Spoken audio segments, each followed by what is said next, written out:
Hello. My name is Stephen Hawking, physicist, cosmologist, and something of a dreamer. Although I cannot move, and I have to speak through a computer, in my mind, I'm free. Free to explore the great questions of the universe.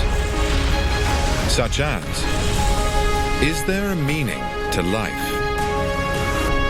Is there a reason that we exist here on our pale, precious world? Finding out delves deep into what it is to be alive, to think,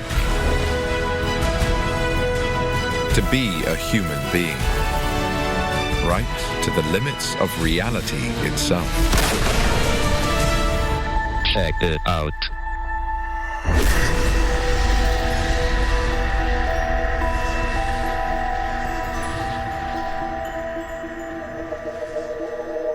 We humans are a curious species. We wonder. We seek answers. So can we answer the greatest question of all? Is there a meaning to life? You might think it is a philosophical question, but I think philosophy is dead. I believe science holds the key.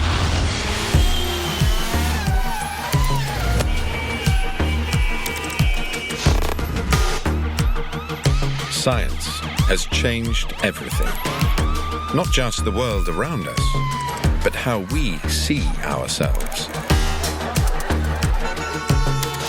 It's hard to overstate how profound these discoveries are. For a start, they force us to leave our common sense behind.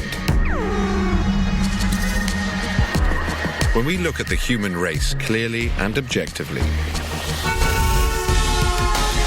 what we see is a pretty extraordinary creature. We live and love and enjoy ourselves. We sometimes break the law or behave badly. We all have hopes and dreams and desires. But the first thing we must accept as we go searching for the meaning of life is that all this is nothing more than physics.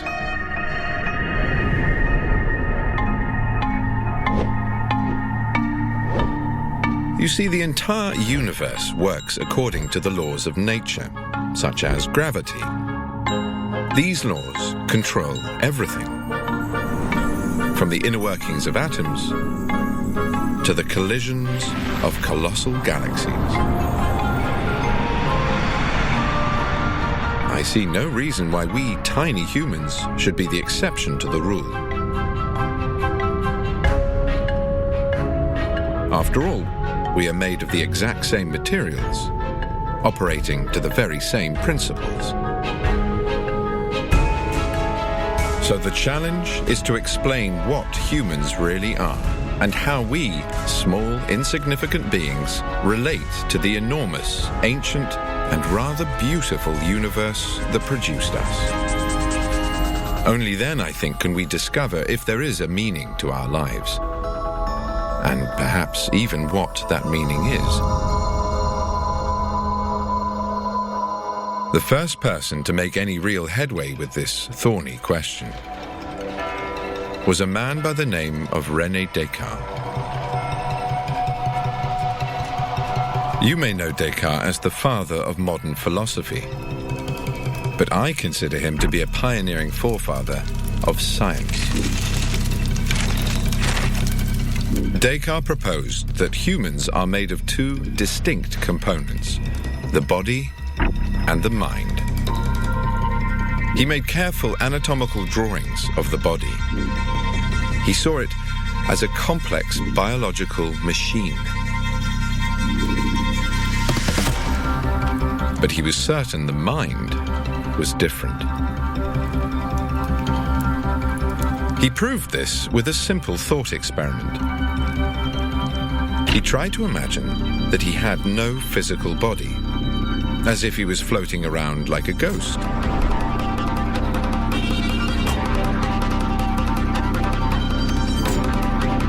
That was easy to do, even though it's a little strange.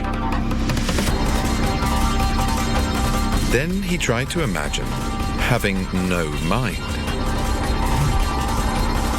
But he couldn't. After all, with no mind, how can you imagine anything? He summed it up rather neatly with the phrase, "I think, therefore I am." He believed that the mind and the body are fundamentally different kinds of things. Working out how they interconnect is the next step for us to find a scientific basis for the meaning of life. Here too, Descartes was well ahead of his time.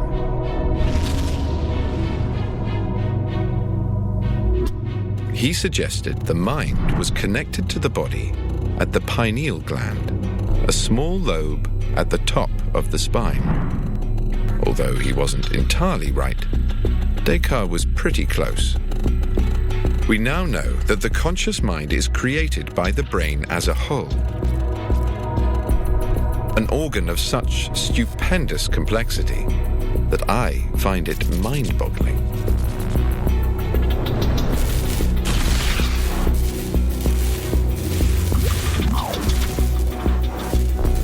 The human brain is far more intricate than you may realize, although you would not be able to realize anything if it weren't.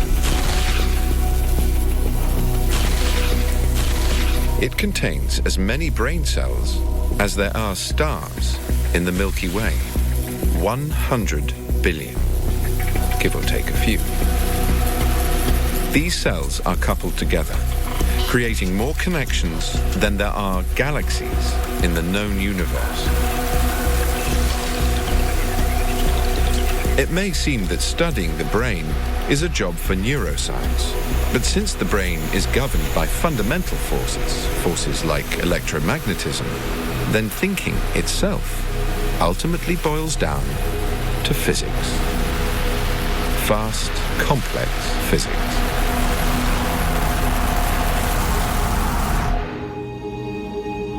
As a physicist, I see the human mind as one of the universe's more wonderful creations.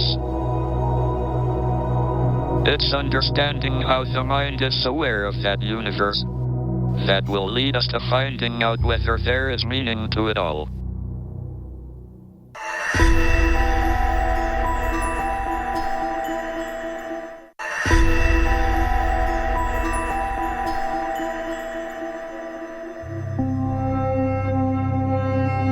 The ancient Greeks were among the first people to wonder if the mind was subject to the laws of nature. That was such an unsettling idea, it was swept under the rug for nearly 20 centuries. After all, if we are just biological clockwork, perhaps there is no meaning to life. Perhaps no meaning at all. Well, let's not be too hasty.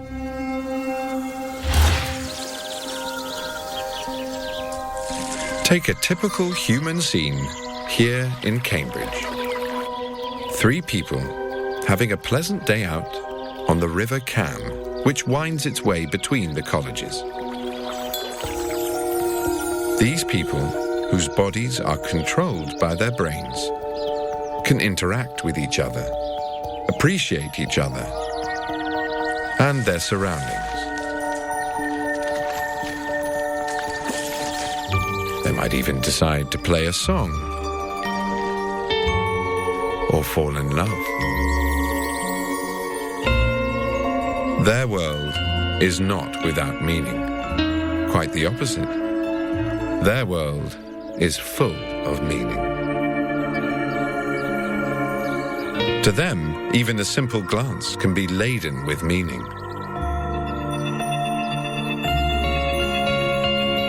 So much so that it's easy to get carried away.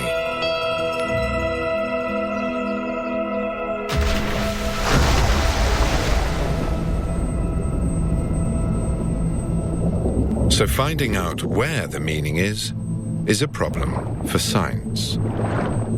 And it means delving into why we have consciousness at all. Enter one of the greatest theories in science, evolution. We know all life on Earth evolved from complex molecules called amino acids. These molecules collided randomly to create the first simple living things. Over billions of years, these life forms became ever more sophisticated, until eventually, complex, multicellular creatures, animals with brains, arrived.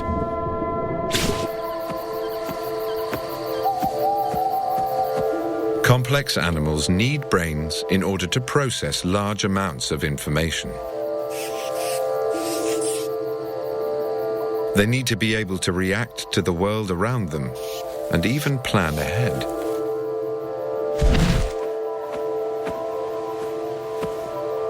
The more aware an animal is of its environment, the more successful it will be. Eventually, awareness became so sophisticated that one animal became aware of itself. And that is what we are, self-aware animals. Animals that evolution has equipped with the ability to be conscious.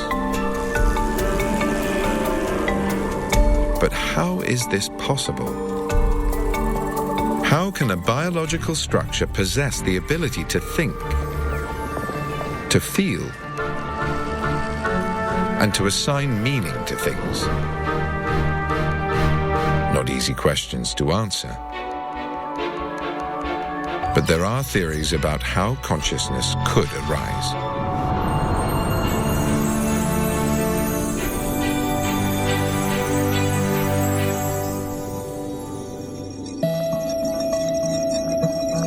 Back in the 1970s, an unexpected breakthrough was made by a mathematician named John Conway, here in Cambridge.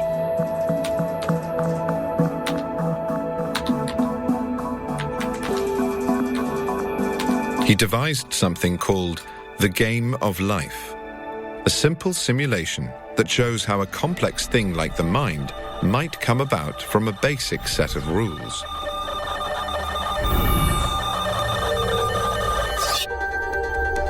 The simulation consists of a grid, a bit like a chessboard, extending infinitely in all directions. Each square of the grid can either be lit up, which he called alive, or dark, which he called dead.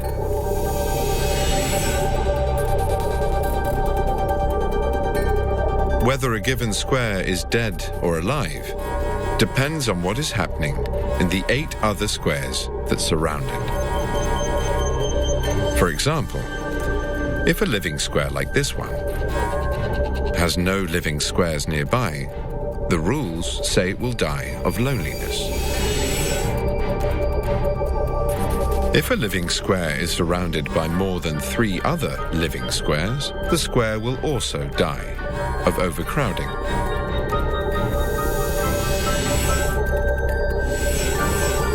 But if a dead square is surrounded by 3 living squares, it becomes lit, or is born.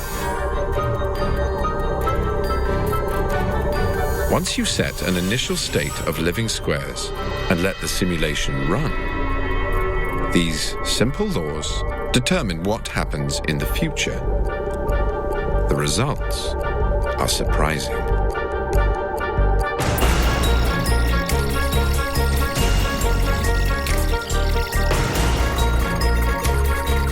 As the program progresses, shapes appear and disappear spontaneously. Collections of shapes move across the grid, bouncing off one another. There are whole kinds of objects, species, that interact. Some can even reproduce, just as life does in the real world.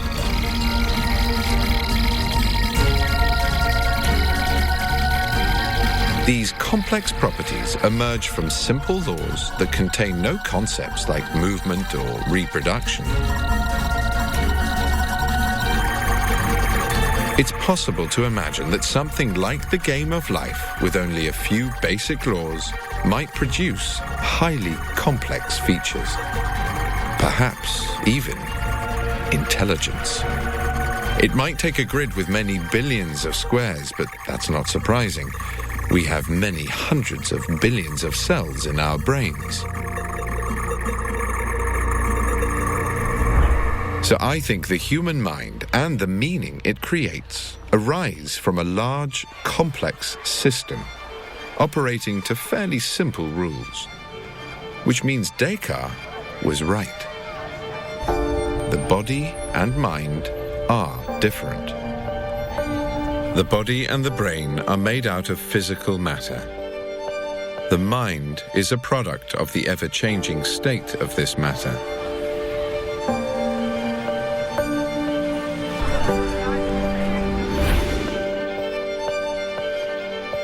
Our bodies are the hardware.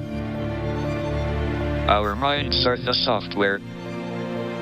Just like the software that allows me to speak these words. But this does pose a problem. The problem of free will.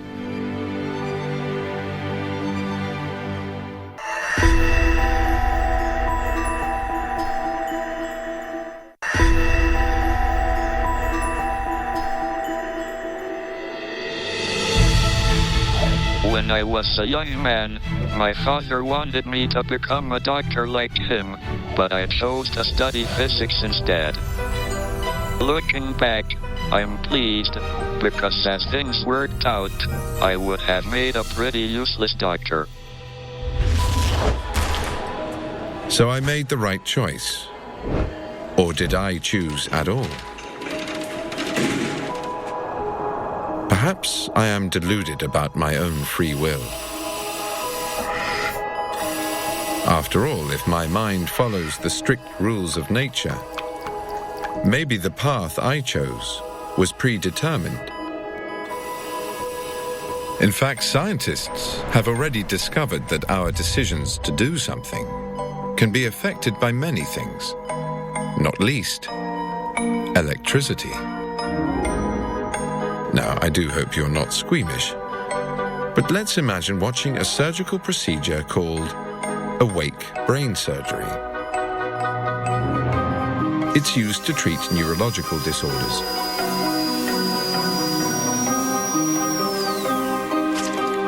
The brain is exposed and stimulated with electrical probes.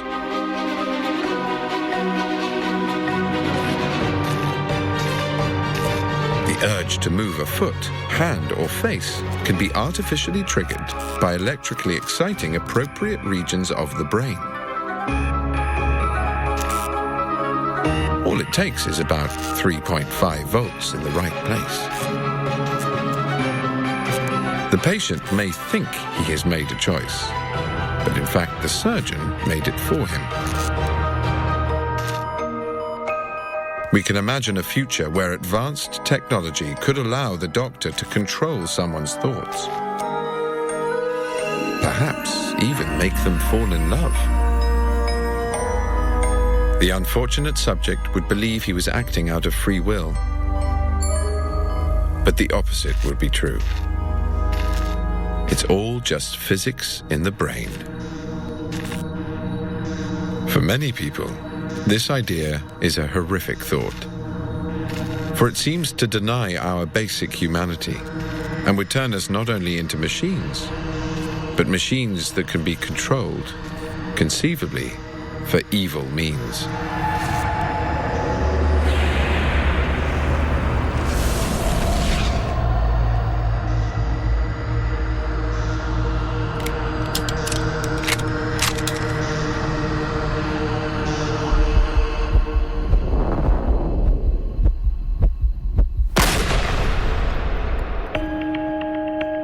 So perhaps I had no choice when I decided between physics and biology. Perhaps the laws of physics predetermined my career. Well, not necessarily. Predictability isn't always a consequence of the laws of nature. It's hard to predict an individual roll of the dice, even though it's pure physics.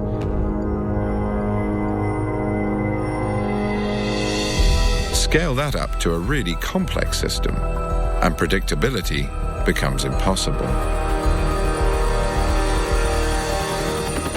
To see such a system, you only have to look outside. Now, as you may know, we English are slightly obsessed by our ever-changing weather, especially when planning a summer barbecue. Wouldn't it be nice if we could be sure of a sunny day before inviting our friends? Predicting a nice day should be relatively simple. After all, we understand pretty well how the atmosphere reacts to heat and pressure to form clouds and thunderstorms.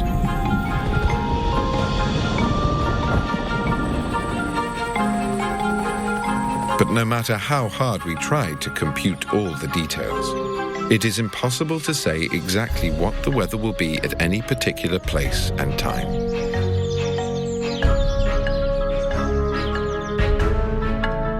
Instead, we make weather forecasts using simplified models that don't take into account every single tiny variable.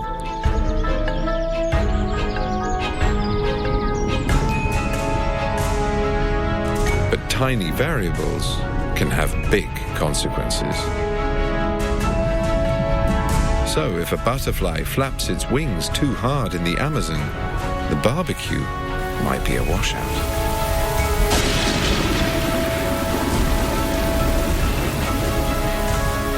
It's a complex system.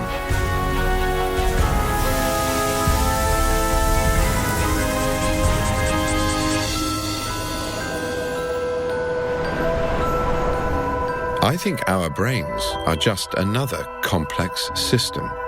Like the Earth's atmosphere, we abide by the physical laws, yet are impossible to fully predict. The mind is like weather inside our heads. Free will is simply what we call the process that happens when this vastly complex system faces a choice. Let me try and explain.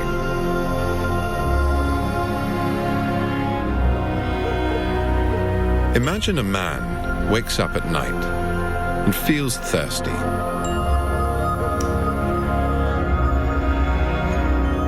Let's say I'm right about the human mind.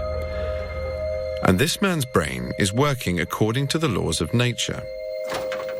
Where exactly might free will come into it? Let's give him a choice to make. Either orange juice or apple juice to quench his thirst. As he smells the apple juice, a storm of neurons fire and a memory kicks in.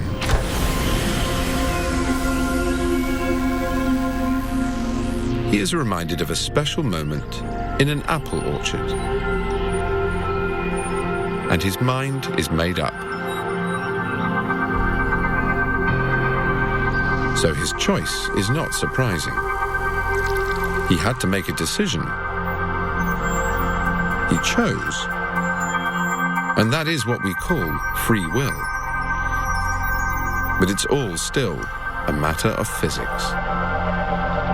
Looking back, I certainly made the choice to be a physicist. And I certainly feel like I had free will. Because free will is what we call the complex physics that happens when we decide. But if our choices are just physics, does it mean we are deluding ourselves and there is no meaning to life? To find the answer, we have to go even deeper and question the very nature of reality itself. Reality. Most of us share the same common-sense view of what reality is. The world around us exists independently from us. It's full of real things that are really there. But science is unraveling this basic assumption, which handily leads us to the meaning of life. Take this little girl here, walking round through a busy, bustling market in Monza, Italy.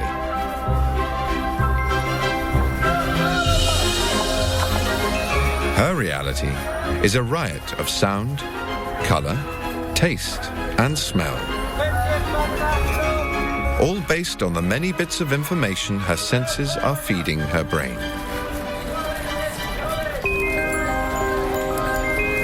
But once we accept that the mind is like a weather system in the brain, governed by physics yet unpredictable, reality itself begins to break down. It becomes subjective. My reality is different than yours, or this fish's. Its reality appears distorted by the round fishbowl. Everything is warped and curved.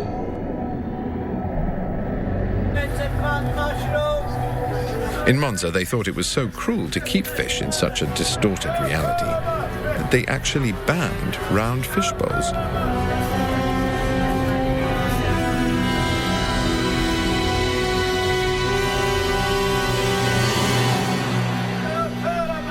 Speaking as a scientist, I think such a law is unfounded. Just because the goldfish's view isn't the same as ours, it doesn't mean that it is living in a distorted reality. Imagine that this goldfish is something of a genius.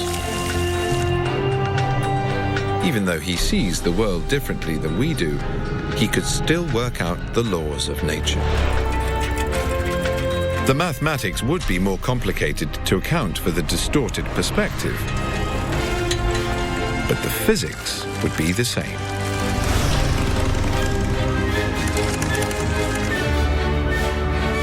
If this clever fish could work out how fast the policeman's motorcycle was moving, he could calculate the right trajectory and the right moment to escape.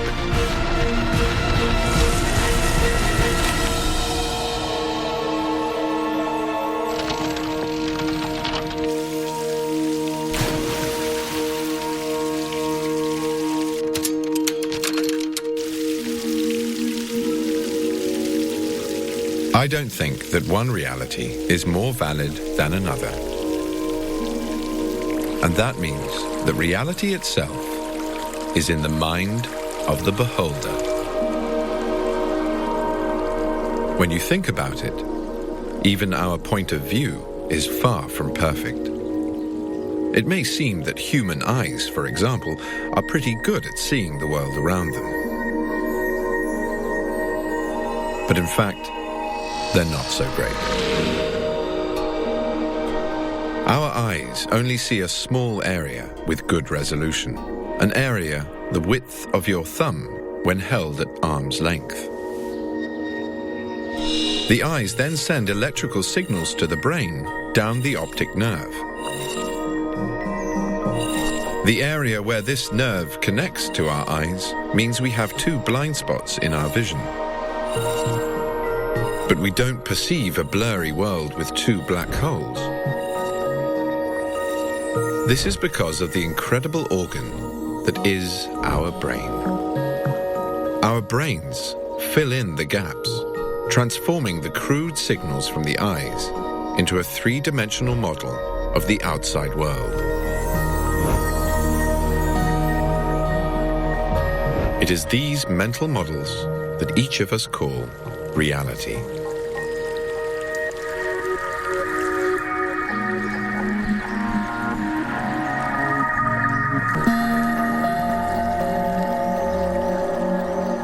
Even when we sleep and our brains are starved of information from our senses,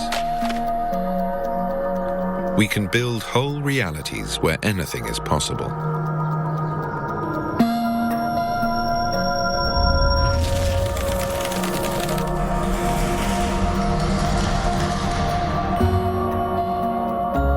It's only when we wake up that we realize that we were dreaming. So how does this realization bring us closer to the meaning of life? Well, at first, it would seem to be bad news. If reality itself is just a model in each individual brain, where can the meaning be? What's more, perhaps there is no real reality out there at all.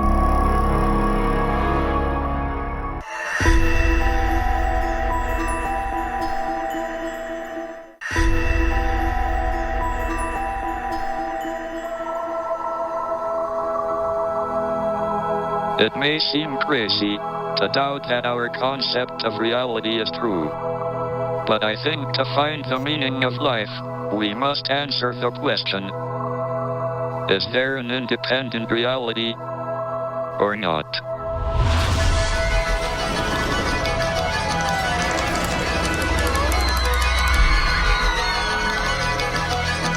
Imagine a scenario that is straight from a science fiction movie.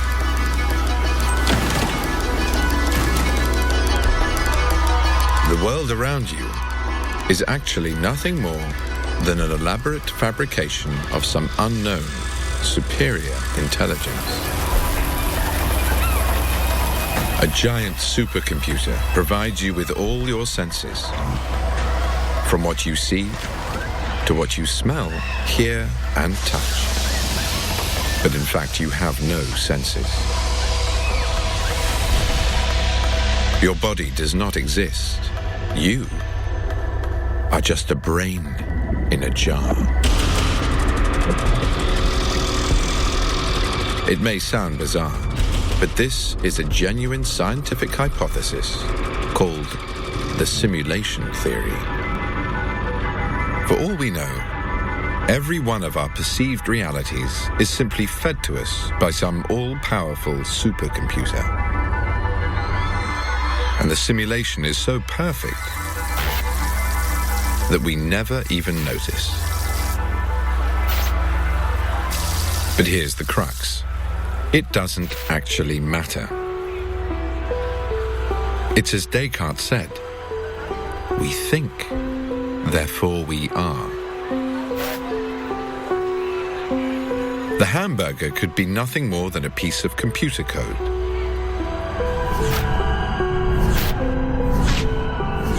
But our desire to eat it is still our own desire. We still feel hunger. Our minds still exist, even if we are in a simulation. So doubting the true nature of reality serves no purpose. It's simpler to just accept that there are fundamental limits to what we can know.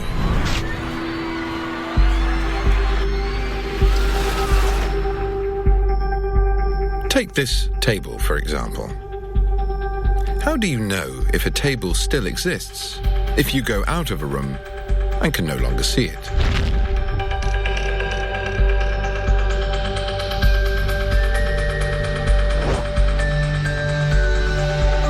For all you know, the table could pack up and disappear out of the window.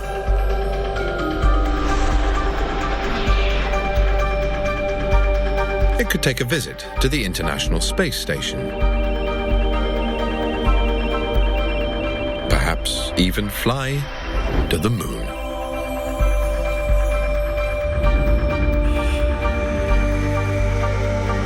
All this before returning to the exact same spot an instant before you re-enter the room. This, of course, is a pretty unlikely scenario, but one we can't rule out. It is much simpler to assume the table stays put when we are not there. It is our best fit model of reality. This is essentially what we do in science. We create best fit models of how we believe the universe actually works. The ancient Greeks were the first to build such scientific models. They suggested that the Earth was a large sphere, motionless and fixed at the center of the universe. But later, pioneering scientists like Copernicus and Galileo found a much simpler and completely revolutionary model to describe the same observations.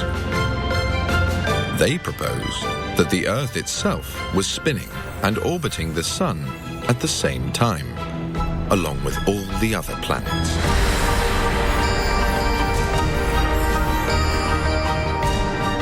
But neither can be said to actually be true, because they, like all models, are just models in our heads that best fit the reality we perceive. In fact, physicists are forever creating ever more sophisticated models, and the truth of those models is impossible to establish. A good example of this came in the 1960s, when physicists devised the theory of really tiny bits of matter called quarks. These quarks were proposed to be the building blocks of the subatomic particle called a proton. The theory, or model, suggested that these quarks were held together by a force that got stronger as you tried to separate them, as if the quarks were bound by tiny rubber bands.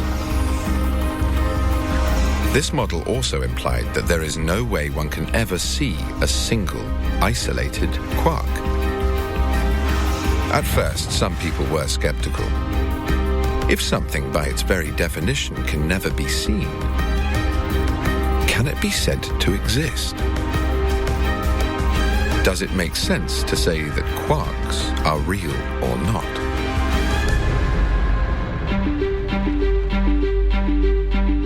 In vast particle accelerators, like this one at CERN in Switzerland, scientists are on the hunt for quarks and other subatomic particles. By smashing protons together at incredible speeds, we can study the behavior of the tiniest particles in nature. And although we haven't been able to directly observe quarks, we have seen evidence of particle behavior predicted by the quark model. So do quarks exist? The answer is, they exist only in as far as they are a model that works. That is as far as we can go. This is called the concept of model-dependent reality, and I believe it leads us directly to the meaning of life.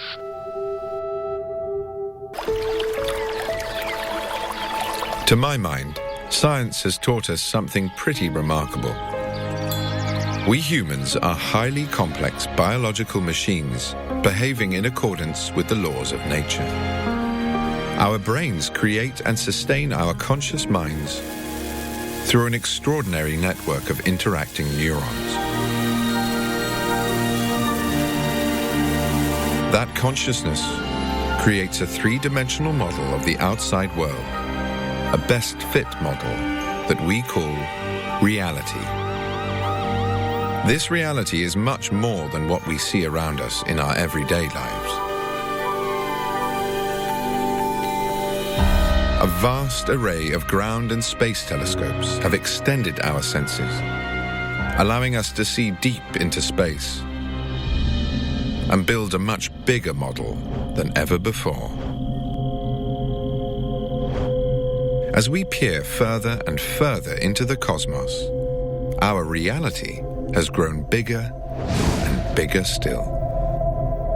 Where once we saw chinks in heaven's floor, we now see distant stars like our sun, many with their own planets and moons. Then we discovered distant galaxies, home to billions more stars. We have peered back in time, all the way to the birth of the universe itself.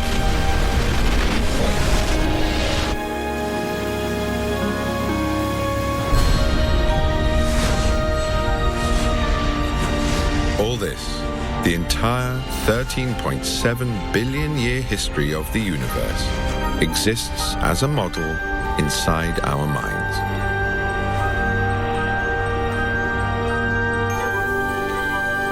So where does this leave us with finding a meaning to life? The answer, I think, is pretty clear. Meaning itself is simply another piece of the model of reality that we each build inside our own brain.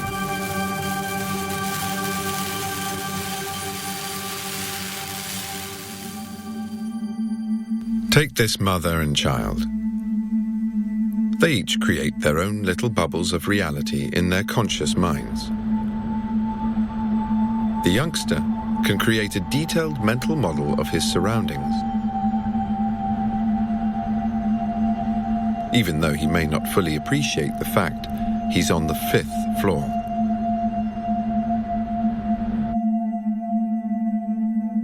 The mother's reality is also produced by her mind, and for her love for her boy is as real as the telephone in her hand. In short, the brain is responsible for not only the reality we perceive, but for our emotions and meaning too.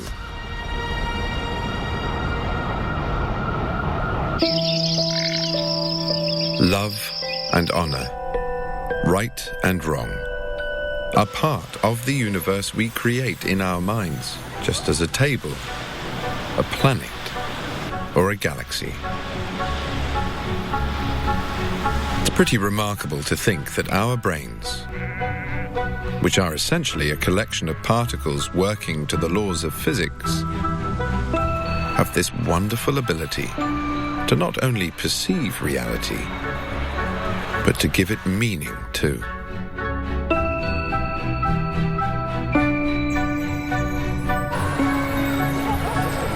The meaning of life is what you choose it to be. Personally, I like to think that it is every one of us that gives meaning to the universe. We are, as cosmologist Carl Sagan once said, the universe contemplating itself.